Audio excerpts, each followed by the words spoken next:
Welcome back. In today's video, I just want to discuss some of the challenges you may face if you are traveling while carnivore.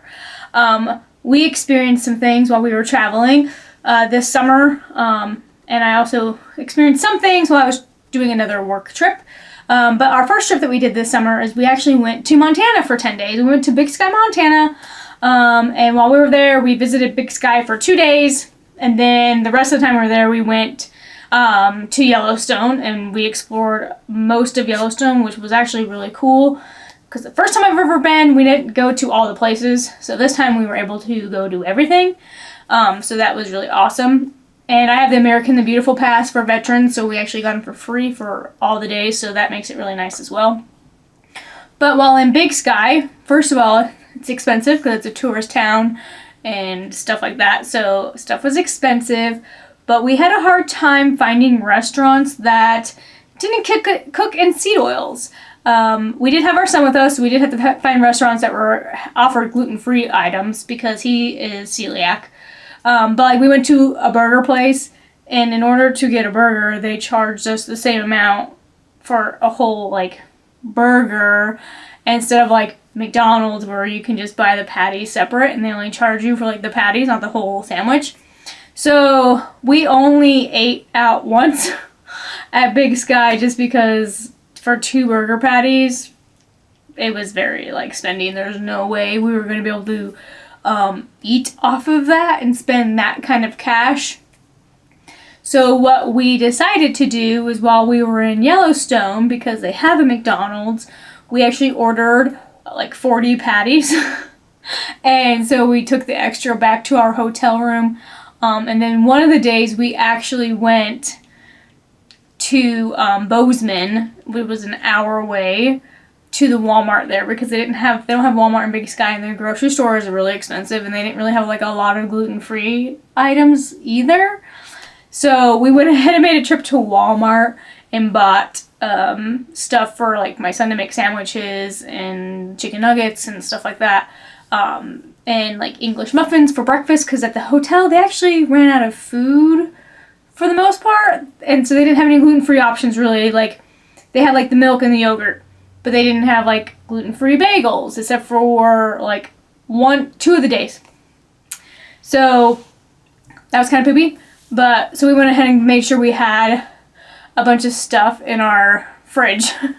We did bring our little skillet thing that we have for camping, our Blackstone electric skillet. We did bring that, and we also brought my Ninja Foodie with us as well. So we actually cooked in our hotel room. We cooked next to the window with the window open, and so that did help as well. So note to self, next time we decide to do something like that, we're making sure we bring like the cooler with us with food in it for us, or stop on the way through to wherever we're going next. We don't plan on going to Yellowstone in the near future, since this is the second time we went. Our next big trip we want to go do is Glacier. So I know there'll be like Walmart's in between there and like here and there. But so there's that. So that was a little bit of a struggle with finding places that was seed oil free. They had other really nice restaurants in that town, but we honestly we don't like fussing with it, with asking people to not cook our stuff in seed oils, and it was just a little tedious, and we didn't want to deal with it. So we just like cooked our stuff at the house, like in town. But then we stopped at a pizza place in Big Sky for my son. He wanted pizza one night, so we got him a pizza. Actually, we got him the pizza in West Yellowstone, so he got a couple things. He got to eat out a little bit more than what we did, which is fine. And then so that was a little bit of a struggle. Luckily, there was McDonald's at West Yellowstone. That saved us a lot. So yeah, the struggle sometimes is real, especially if you have more sensitivity than others. Some people can get away with going to a steakhouse and eating just the steak and not really saying, hey, please don't cook it in seed oils. Or if they cook it in seed oils, you don't have a reaction. And be cautious too, because even if you ask them to cook it in their butter is often a blend of butter with seed oils. So be cautious of that.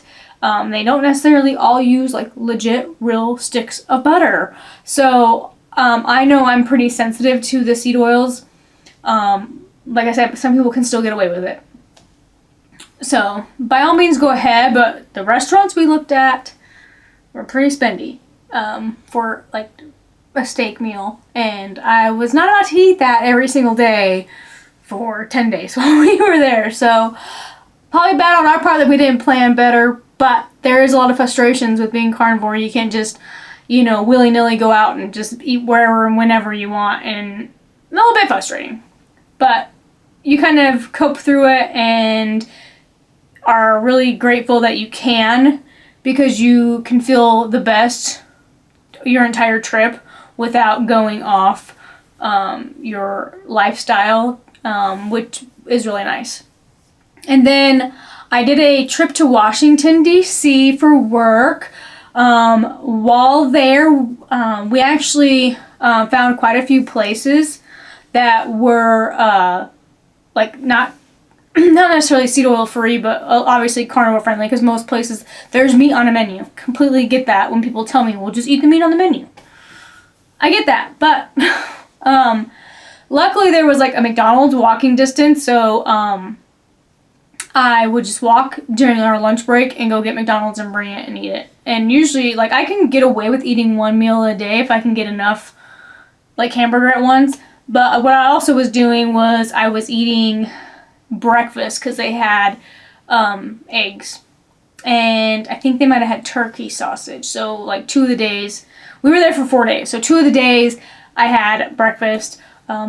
Most of the time for lunch we walked somewhere to get lunch. I usually went to McDonald's. My coworker went like sushi one time or whatever. She got McDonald's one day with me too.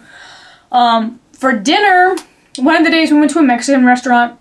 I got steak and they charged me the full meal. I was pretty upset about that. I didn't want to say anything because I was with a bunch of other people and I don't want to nag about things, I guess, in front of other people, because some people already judge me as it is about my lifestyle, and so it kind of pisses me off a little bit. But I digress, and I'm like, whatever, the government's paying for it anyway because I'm on a work trip, so it's whatever. The steak was gross. It tasted like corn tortillas, so I can tell if they cooked it on the grill, if they cook like the corn tortillas on and they warm it up. So it didn't bother me, so that's a plus. But one of the other nights we went to a seafood place where they like cook your seafood in a bag. So I was able to get shrimp with the butter garlic sauce with nothing else in it.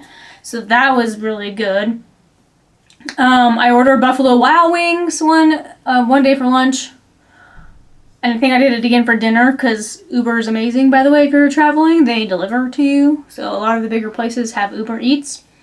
So we did that. And there actually was a place on one of the streets that their ice cream was just like cream and like vanilla. They didn't add sugar, supposedly.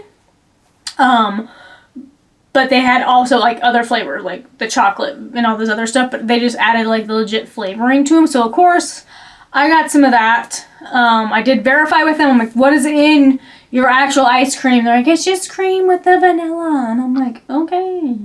They're Russian, so I think they're some country over there that I think they're Russian, Bosnian, I don't know, something over there. But I had some, and it was actually really good, and it didn't bother me. So obviously that was a splurge item. I'm not going to eat it. I would not go there all the time, but so that was nice as well. But yeah, so traveling while carnivore is always fun. I don't mind it so much. I just hate how judgmental people are, or when they question you, like, what do you mean seed oils? I'm like, I can't, like, what do you use on your grill? Oh, we use soy. I can't have that. Well, hang on a second. And it's like, oh my gosh, can you not use crap on your griddle? And then, like, you have other people that stare at you like, what do you mean you can't have this? Blah, blah, blah, blah, blah. And it makes it kind of tedious and annoying. Oh, because another restaurant we ate at, I was going to get their chicken and shrimp, but their chicken is marinated and it has soy or canola oil in it or something with their chicken. It wasn't just plain chicken. Like, I couldn't just get grilled chicken because they put some type of canola oil or something on it. So literally all I got was just the blackened shrimp, which is fine, whatever. Not a big deal. So I ate some of that. So it gets a little frustrating when our society cooks everything in seed oils when seed oils are bad for us. And it's just a little bit infuriating when we should, know better and all that. But you know what? We're eventually waking up. I mean, I was there. I didn't quite understand that all that stuff was bad for me. But thank goodness for the carnivore community and my husband for finding out about carnivore, and for our eyes being opened. And thank goodness for the internet, because so many things are being proven wrong because we now have more access to it. So that makes that's really awesome as well. But anyway, that's all I have for you guys today. I just wanted to talk about a little bit of struggles about traveling while a carnivore. And yes, it can be tedious and kind of taxing at times, but just stick with it and don't give up. Find alternate places that will cater to you, because there are places out there. And so, yeah, just stay strong if you are traveling, and just be aware and probably do some research before you travel. That way, when you go there, you can plan with your group of people, like, these are the restaurants I can eat at. What do you all want to go eat? Or if you can't eat at a restaurant, just go hang out and have some water or whatever. But yeah, so that's all I kind of wanted to talk about today.